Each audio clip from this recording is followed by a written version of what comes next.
Hello po, good morning sa ating pong mga viewers po. So nandito po tayo sa aming medical mission po at nais po namin na ibahagi po sa mga manonood po kung ano po yung naitulong po ng mga produkto po ni Dr. Acel po sa ating pong mga mamamayang mga Pilipino at kung ano po yung advocacy yan na gusto po natin na makatulong po sa mga tao. Ngayon po nandito po tayo sa bayan po ng Lucena, dito po sa Silangang Mayaw at nais po namin na ipakilala po ni Dr. Eden ang kanya pong napakabuting kliyente na kung saan siya po ay nakarecover po sa produkto po ng ating pong butihing may-ari. Walang iba si Dr. Acidilio M. Turing. So Ma'am Eden, Una po at higit sa lahat, salamat po at ngayong araw pong ito may share po namin yung naging benepisyo po ng mga produkto po ni Dr. Acel po.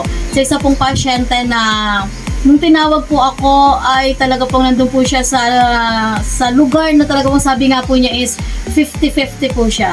Pero thank God po ngayon po nandito na po panapakilala ko po si Tita Connie na tumawag po sa akin at na-share ko po sa kanya lahat po ng product po na pwede po makapagpagaling sa kanya. Tita Connie Jala, isi-share niya po sa inyo kung papaano po nagbenepisyo ang kanyang katawan dito po sa produkto na hawak po niya. Maganda naman itong produkto nila, tsaka yung pagkainom ko nito ay medyo parang gumanda ang pakaramdam ko, tapos ay medyo ako nakakita. Woo! Tapos ay medyo talagang ang dibdib ko talagang gumanda.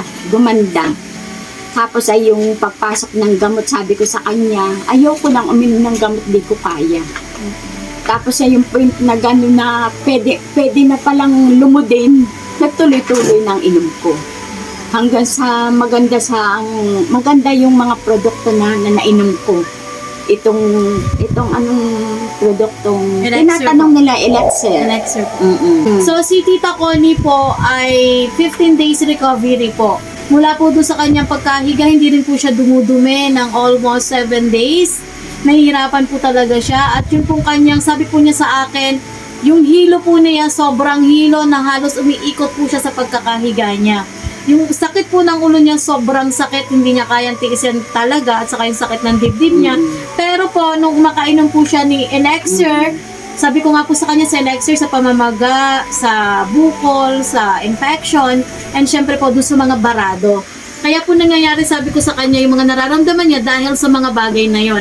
So, nung ininom po si Elixir, yung pong medyo panlalabo din po ng mata niya, hindi pala po niya ako kita habang nandito ako at binibigyan ko siya ng guidelines. Kaya po sabi niya sa mata niya, ibinubuka po niya yan. Pero thank you po dahil dumating po itong produkto dito sa tahanan niya at okay na po yung paningin niya, okay na po yung sakit ng ulo niya, yung dibdib po niya, okay na rin.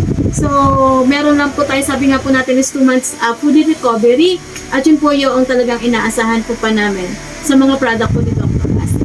Tita Connie, tatanong ko lang po, bakit po kayo naiiyak? Ay parang masaya na. Parang kun ay ko na lamang ay namamaalam na ako noon. Opo. Nagpapaalam na po siya. Bakit po kayo nagpapaalam po nung time po na yun? Parang sa ano ko ay parang bibigay na. Ganun po ba? Dadali ako sa doktor na unahan lang nito. Ni Ma'am Eden po? Unahan ko lang po. Nanalangin ako sa Panginoon na sabi ko, walang magbantay sa akin sa ospital. Dito na lang ako mamamatay. Talagang napakaganda po talaga. Talagang nasabi ko sa aking vlog ay talagang si Dr. Acel. Yun ang naano ko na, bakit nasabi ko na? Kasi po nabasa niya dito si Dr. Acel. Hindi ko naman kilala yung Dr. Acel. Bakit may Dr. Acel na?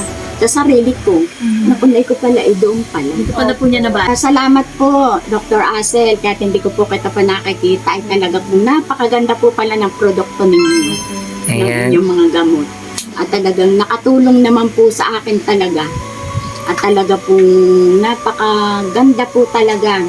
At talagang nagpapasalamat din naman po ako at talagang kundi kay Dr. Eden naman na dumating dito ay talagang lagi ko ay bibigay na talaga ng oras na yun. Ay napapayak na yun. Kala ko hindi na mabubuhay talaga. Pero napakalakas niyo ngayon, ma'am. Talagang ako nagpapasalamat pa rin. Ngayon po ang banyo na hindi ko nakakayon. Naaakay pa ako ng mga apo ko, pati ng asawa ko, papuntang banyo. Pero ngayon nakakalakad ka na ulit mag-isa. Nakakalakad na Nag-iikot ako. na po siya dyan. Nakakalabas. Palakpakan naman natin si ma'am at saka yung produkto po ni Dr. Russell. Okay ma'am, so maraming salamat po. Pati po kami napapaiyak po sa inyo ma'am. Pati kami.